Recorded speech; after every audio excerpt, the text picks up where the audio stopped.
เสียงสบังเกียวโฮลงเมื่อไม่บังลาป่วยมากเลยนี่ยังตามแผนที่กี่เรียงตะบุยกี่เลยกี่มันเนี่ยลาป่วยมากฮะนี่จะแต่งจากมือจะเรียกโฮสกี้เลยว่ะอีแผนที่นี่แหละโอ้ปกรณ์ปึงเมื่อนะเรื่องยาโฮกี่โฮยาบรองตะพัดโฮตะพัดพกอนเก่งเรื่องอย่างโฮบันเมื่อนะหัวหน้าแต่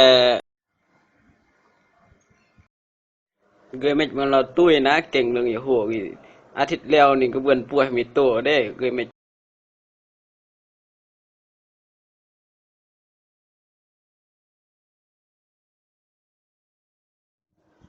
บัวรำรวจนี่เมื่อหนึ่งตุยยาสวกกระกายกันนี่ยาหันแหละ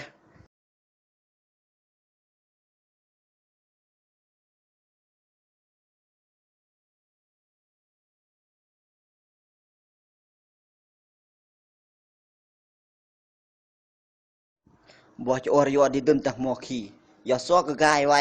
โอ้อาเวียกตะเกือขี่จะเล่าเรื่องยาโฮกี่จะแต่งจำเมื่อจะเบื่อนบ่ป่วยกี่แต่ตะพัดก็เก่งเราตุ้ยนะหัวหน้า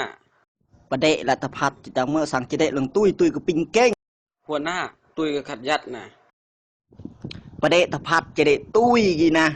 บหัดกุ้ยอัดทิดแล้วตะพัดก็ปิงป่วยนะซี่โตจังรอย่อก็เบื่อนตอนนี้ก็ย่อตาโปเสียงคำซิงก็น้องปิงสนาดเกือบหยักเสียงคำซิงซ้ำบหัดกุ้ยมาลองมากเทื่อแล้วไปอันตะพัดได้เบียนก็ย่อจะได้ตุ้ยจังเมื่อเดียวสวกลงตุ้ยค่ายยิมือกี้บหัดกุ้ยมาตะพัดก็ปิงป่วยขัดเบื่อนม้วยเราบ่ได้มากเทื่อแล้วเมื่อเนื่องวะเฮ้ยอวดเดบัวเบอันบัวโจเบป่วยยาสวกตุยกายอีจอรยอดียาโฮตละเร่งนี่ปล่อยจะเปิดป่วยอีอรยอดียาสวกเบื่อนบัวอีต้องเริ่มตาอมจวดเราอยู่ตามนี่อยู่ระดับอมมูดปล่อยจะเปิดป่วยมวยโตเราหวดไม่จูเบป่วยเลยโอนะภาคเสียงภาษากำหูโดย